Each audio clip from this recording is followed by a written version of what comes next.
Welcome back to today's video. I look a little rough. I just came back from work. I was chopping some trees down. But yeah, I want to talk about the final project for the applied civics thingamabobber. But yeah, here we go. So the first thing, sorry, table contents. First thing I did was participated in Clement Science Night. So here, me and my buddy Jacob Hollins, as a matter of fact, we went to Clement and volunteered to do this science night thing. So it all revolves around STEM, the science, technology, engineering, mathematics. It all revolves around that and just get the students like hands-on certain things. So me and my buddy, we had the rocket booth. And what we taught the kids is how to build their own rockets out of paper, just using the ideas of STEM to actually get it built. And it was pretty unique experience. It was pretty fun. We actually had like pre-built rockets, but they weren't out of paper. They were out of like foam, like a typical little rocket for a kid. And had the blast off thing. We put little little dots out everywhere. Pretty much what you had to do is you had to stomp it so you could get it the furthest. It was pretty fun. The kids had a blast doing it. Some were really large individuals like myself and would stomp on it really hard, and ended up getting one of them got stuck in the ceiling of the gym, and I was just, every time I go back I look at it, I'm like stuck up there forever. But it was a great experience. This little part right here, just little details of like how the night went and whatnot.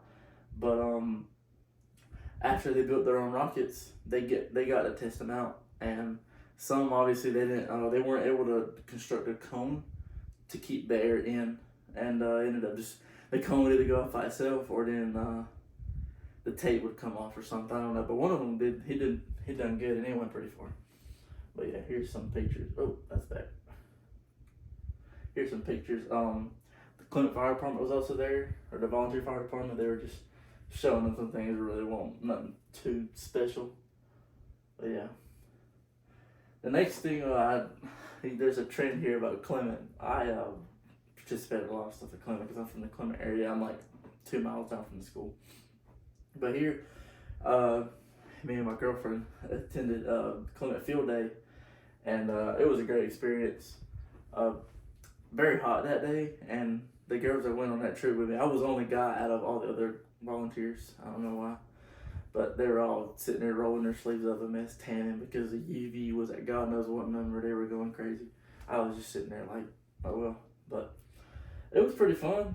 We got to help out the kids a lot. They were really excited to see us there. Just little. It's crazy what a little encouragement from a high school it gives a young kids, especially elementary school kids. But here is pictures. That's my brother in the front, and some of his classmates at the back doing a tug of war. Sadly, they lost, but oh well, they'll be able to get over it. But that was pretty fun. I had to tie the knots on the rope together, and the guys who had to go after it, or when we were helping clean up, they were like, we need to get these knots off, and they weren't able to get it off, and I was just kind of like, props to myself, because I just made an amazing knot. But overall, it was pretty fun. It got a little boring because they were doing a very traditional field day, nothing special, and I could tell the kids weren't really all into it, but we got to hold a water hose and turn on a little mist mode, and they were all going crazy because we were just sitting there spraying them with it. Yeah, that was pretty fun. About halfway through, it took like a little break thing. They were like turning up music and giving out popsicles and water bottles and mess. It was pretty fun. Yeah, we got to eat a bunch of popsicles too. All the leftovers were for us, and I think I had 2 of them. Most of everybody got 2. Yeah. Next thing I want to talk about is here's some pictures. This is my boss man's son. He's like he's doing the sack race, and it's another picture. I didn't get too many pictures because I'm not a very photogenic person, and I completely forget my phone exists when I'm doing these things. But same thing, just tug of war. That was right before they started, right before they lost. But yeah. The next thing is another place I volunteered and actually done the ride along was at the Clement Volunteer Fire Department.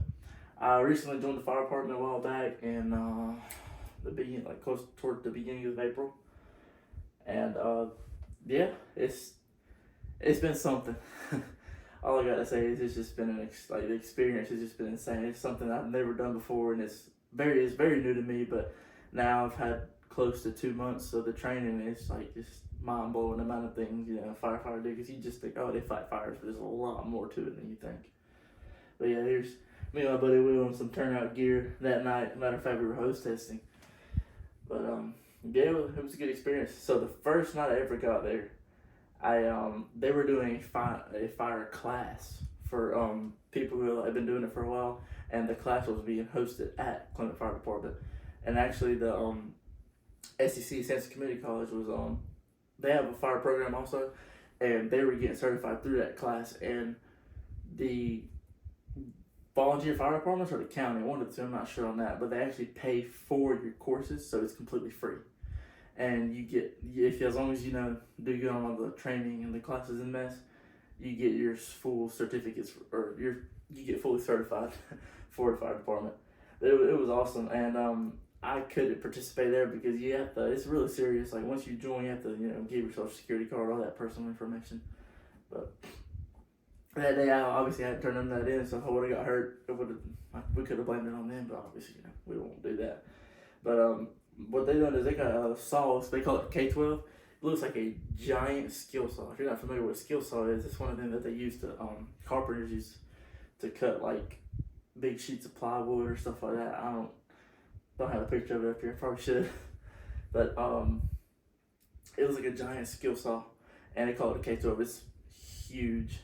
I don't know how big it is. It's big.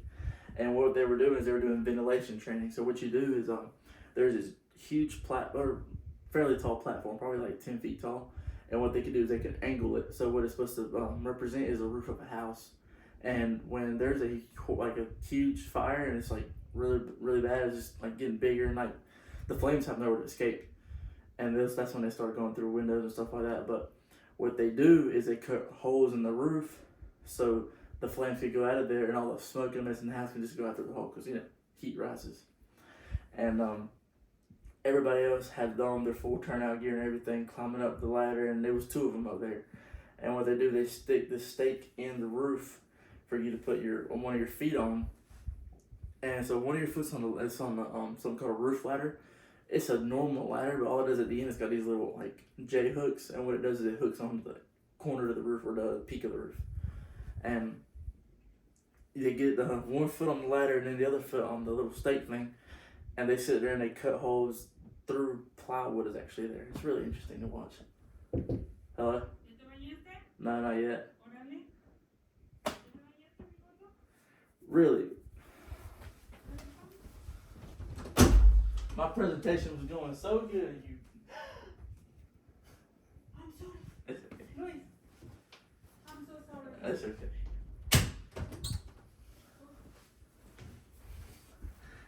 Anyhow, what they do is they cut the holes through the roof, and it's true plywood they're sitting on there on the slender piece of platform that they're on. Also, it's very dangerous because if you cut the rafter that's on your side, like where you're standing on, you could just fall through the roof. But there's like padding and stuff because it's actually meant for trial and error. So if you make an error, you won't hurt yourself. That was pretty awesome. Second night there is when we first started. I got my first gear, I got my gear on for the first time, and that's actually when we done the ride along, where we got called to. Well, we got a call come in. It was like a small fire. It wasn't. I don't even think it was a fire. I think it was a car wreck. But it was right here in front of my house, and we got called to it. So we went there, and she was a student at high school. Matter of fact, her name was Victoria, and I actually heard the bangs from when the car were wrecked because I was here at my house and happened right down the road from the house, and that's when the call came in, and we all rushed down there. And the car flipped 3 times, and the girl, she was just sitting there crying and everything, and nothing was actually. She was okay, thank God. That car was absolutely total. Don't have a picture of that because, like as I said, not a very photogenic person. I tend to forget that my phone exists. But we headed over there and pulled her out of the car, and she was just crying, everything, worried about her boyfriend or something like that. And she said that she was trying with her boyfriend. So what the captain, he told me, he said that sometimes it's often like normal to find people in trees because the cars flip and they'll fly out the car. And we were sitting there looking for people in trees and mess. It was pretty funny.